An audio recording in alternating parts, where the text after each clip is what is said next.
परमहंस भगवान श्री पुंडलिक महाराजांची थोरवी वर्णण्यासाठी श्री पूजनीय स्वामी भास्करानंद सरस्वती कोल्हापूर लिखित पुंडलिका भेटी या स्मरणिकेची मदत घेऊन चरित्रकथा तुटक्या शब्दात थोडक्यात श्री पुंडलिक माऊली चे चरणी समर्पित आहे। भक्त प्रेमी श्री पुंडलिक बाबांची भ्रमंती लाखपुरी येथे रात्री अचानक श्रीबाबांचे आगमन झालेले पाहून श्री भिकाजी कुंभार आनंदून गेले। त्यांचे घरीच काही काळ थांबून सकाळी श्री बाबा दुसरे भक्त श्री बच्चूलाल व्यास यांच्याकडे पोहोचले। श्री खंडूनानांनी तेथून अकोल्याचे भगवान श्री मुंगसाजींचे परमभक्त श्री देवीसिंग बैस यांना निरोप पाठविला। त्यानुसार ते स्वतःच्या गाडीने तेथे येऊन मोठ्या प्रेमाने पूज्य श्री बाबांना घेऊन अकोल्यास आपल्या स्वगृही आले। श्री बाबांच्या आगमनाची वार्ता कळताच श्री अंबादासपंत आगे, हिराभाई कोमले, नामदेवराव धोपे, लक्ष्मणराव गोमाशे, नामदेवराव टांगेवाले, माधवराव थोरात, माळी पुण्यातील बाबूराव इत्यादी भक्तांनी त्वरेने येऊन त्यांचे मनसोक्त पूजन केले। श्रीबाबांच्या या धावत्या भेटीत अनेक भक्तांचे सौहार्द, निर्व्याज प्रेम, सक्रिय सहकार्य वेळोवेळी उठून दिसत असे। पूज्य श्री बाबांनी दिलेल्या संकेताप्रमाणे बुलढाणा जिल्ह्यातील चिखली येथे श्री देवीसिंग बैस यांनी श्री बाबांना पोहोचते केले। येथे श्री काशीनाथ आप्पा बोंदरे आपल्या सात्विक सौभाग्यवती व सुशील सुपुत्र श्री सिद्धविनायक आणि त्यांच्या धर्मपत्नीसह मोठ्या आनंदाने परमपूज्य भगवान श्री मुंगसाजी महाराजांची भक्ती करीत सुखाने राहत होते। शेतीवाडी नोकरचाकर असणाऱ्या राजवैभवी श्रीमंती बरोबरच त्यांची विनयशील संतभक्तीही वाखाणण्यासारखी होती। त्यांच्या धर्मशील पत्नी सौ लक्ष्मीबाईंना श्री बाबा काकूबाई म्हणून संबोधित असत। त्यांची श्रद्धाभक्ती पाहून श्रीबाबाही त्यांचेकडे तब्बल 2 महिने मुक्कामास होते। त्यांच्या कन्या सौ कौसल्याबाई दिंगबर आप्पा सुडके खामगाव या आई वडिलांची पुंडलिक भक्तीची परंपरा अजून चालवित आहेत। येथील मुक्कामात श्रीगोकुळ अष्टमीचा शुभदिन उजाडला। श्री बाबांच्या पवित्र सानिध्यात श्रीकृष्ण जन्माप्रीत्यर्थ विशेष पूजापाठ सुरू होता। श्री सांभा महाराज श्री बाबांच्या सेवेत होते तर तात्या महाराज पोथी वाचन करू लागले। त्याच दरम्यान भेंडीकराचे जावाई श्री अनंतराव पारदकर श्रीबाबांच्या दर्शनास आले। दर्शन घेताच श्री बाबा त्यांना म्हणतात, गीता वाचली काय? अर्जुनास श्रीकृष्ण काय म्हणे हो? अर्जुनाला कोणाते रूप दाविले हो? श्री पारदकर नम्रतेने श्री बाबांनाच उत्तर सांगण्यास प्रार्थना करून आम्ही अज्ञानी आहोत असे म्हणू लागले। त्यावेळी श्री कृष्णाने अर्जुनास विश्वरूप दाखविल्याचे सांगून तुम्हास दाखवू का असे विचारत त्यांनी आपल्या जवळचे एक फूल उचलून श्री पारदकरांकडे भिरकावून दिले। त्या फुलांचा स्पर्श होताच श्री पारदकरांची शुद्ध हारपून जाऊन त्यांना सर्वत्र ईश्वरी चैतन्याचा अभूतपूर्व अनुभव येऊ लागला। काही काळाने ते देहस्थितीवर येताच पूज्य श्री बाबांकडून अकल्पितपणे लाभलेल्या या अमोलधनाची त्यांना पूर्ण जाणीव झाली।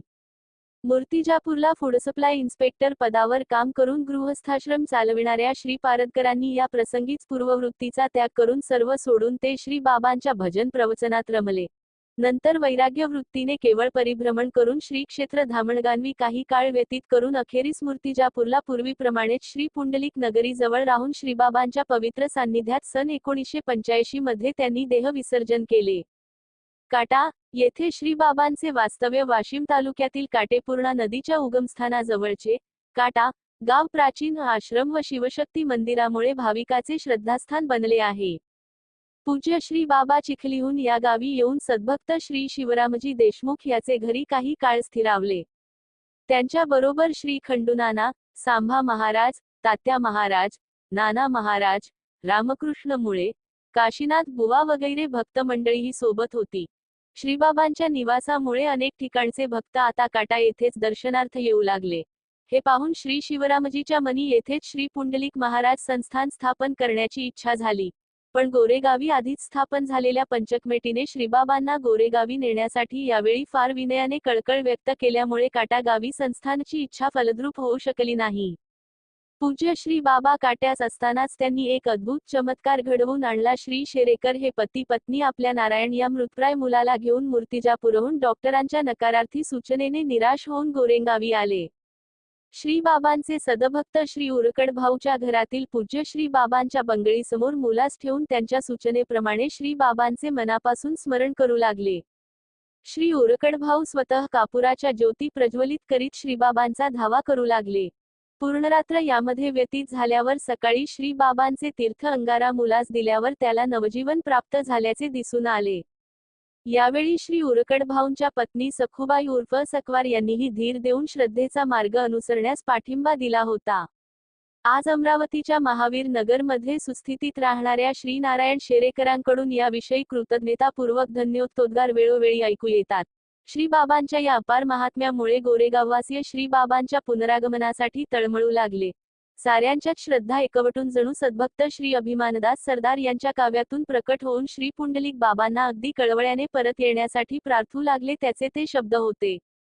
ये रे भक्त वत्सला, मंजुळेच्या तू बाळा, आठवण करिता कंठ सोकला, त्वरित यावे वेलाळा. कोठे रमला कोठे गमला, दही दुधाच्या माठाला भक्त इकडे वाट पाहती, दरबार तुझा फिका पडला.